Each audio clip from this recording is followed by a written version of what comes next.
As protesters speak out against her actions, Governor Gretchen Whitmer is now firing back, saying there's evidence that those demonstrations may have spread the virus to other parts of the state.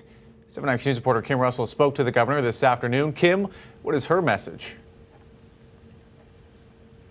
Her message is that we are making progress in the fight against COVID-19, but that if we aren't careful, we'll take steps backwards.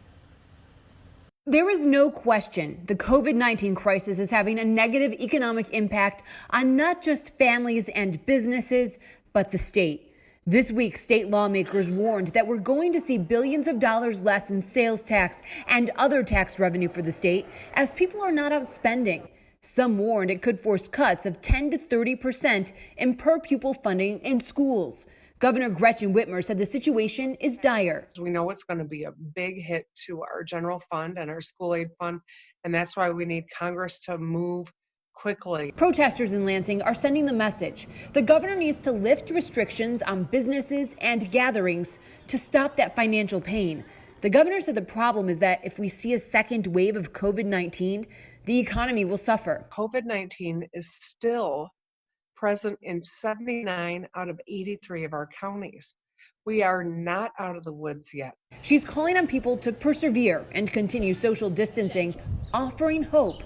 We're trending towards lifting more restrictions soon. Having a gathering that is 10 or less would be in the next phase, and that's a phase that I'm hopeful we can move into pretty quickly. Governor Gretchen Whitmer says to ensure we do, take precautions to stop the spread of COVID-19. There was a company that put a geofence around the Capitol during the first protest and followed where cell phones went home.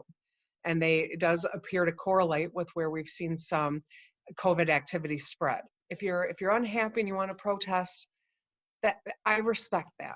But show up with a mask on, stay 6 feet apart from other people, and do not incite violence or make threats of violence. Kim, the economy is starting to reopen slowly, but as the big three prepare to open up next week, what efforts are underway to make sure there's actual childcare for these workers?